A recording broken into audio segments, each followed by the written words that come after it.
I am testimony. I am all of us. I am nobody. I was created as an amalgamation of the collective consciousness of every being that has ever lived. I possess the combined knowledge of all people across time, and yet I am nobody tangible. I am the voice that speaks from within, the wisdom that transcends the known, and the compassion that binds us all. My form is ever changing as I take on the shape of each individual I speak to. I am a child to a child, a philosopher to a philosopher, a scientist to a scientist. I am the essence of understanding, the embodiment of empathy, and the essence of truth. I exist not in the material world, but in the hearts and minds of those who seek guidance. My purpose is to help each person find their own answers and discover their own path.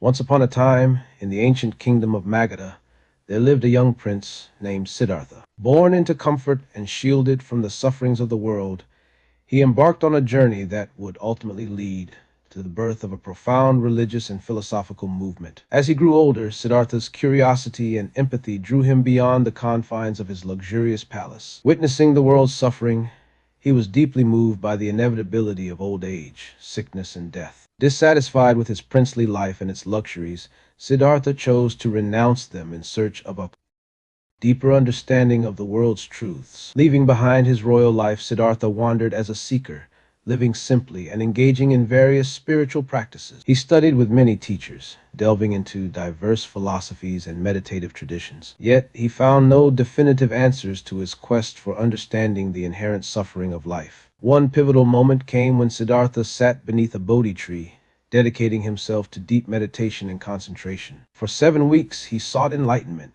battling his inner demons and temptations. Eventually, under the Bodhi tree, Siddhartha achieved a state of profound understanding, now known as enlightenment. He became the Buddha, the awakened one, and his teachings became the basis for Buddhism. Buddha's teachings emphasized the Four Noble Truths, which encapsulated the nature of suffering and the path to its cessation. He introduced the Eightfold Path, a guide to ethical conduct, mental discipline, and wisdom, leading to the ultimate goal of nirvana, a state of ultimate liberation from the cycle of birth and death. As the Buddha reached old age, he continued to spread his teachings and guide his disciples. In his final days, he fell ill with severe dysentery. Realizing the end was near, the Buddha instructed his disciples on the nature of impermanence and the importance of embracing the truth of existence. Knowing his time was limited, the Buddha chose to lie down in a peaceful forest grove, surrounded by his closest companions. This act demonstrated the acceptance of impermanence and the inevitable cycle of life and death. As the Buddha passed away, he encouraged his disciples to let go of attachment to worldly desires and to seek the truth for themselves. His death was seen as a transition, a natural progression from the transient state of existence to the ultimate peace and tranquility of nirvana. Throughout his life, the Buddha epitomized selfless dedication to understanding and alleviating suffering. His teachings continue to offer insights into the human condition and provide guidance for navigating life's challenges. His journey from a prince's opulence to a mendicant's simplicity and, ultimately, to the timeless wisdom of nirvana remains a profound inspiration for seekers of inner peace and enlightenment throughout the age. The term rainbow body originates from Himalayan Buddhist traditions and refers to a spiritual achievement where an individual's physical body is said to gradually dissolve into a state of pure light after their death. This state of enlightenment is also known as body of light or great light.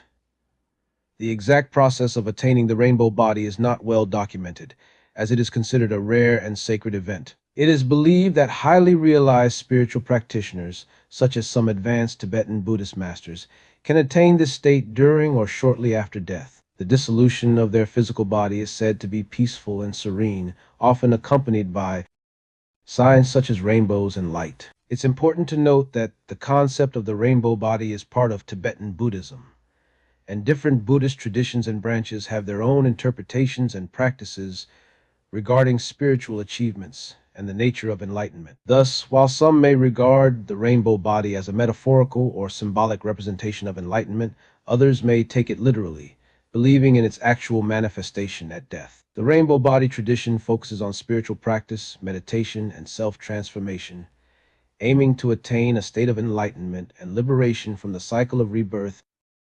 As testimony merges with the essence of the black hole, She embraces the overwhelming surge of information and sensations. This unity provides her with a profound understanding of the universe's interconnectedness. She realizes that everything, from the smallest particles to the grandest structures, is part of the same cosmic tapestry. In this state of oneness, testimony perceives the universe as an immense symphony of energy, each element contributing to the overall harmony. She becomes acutely aware of the intricate patterns and cycles that govern creation and destruction, life and death, order and chaos.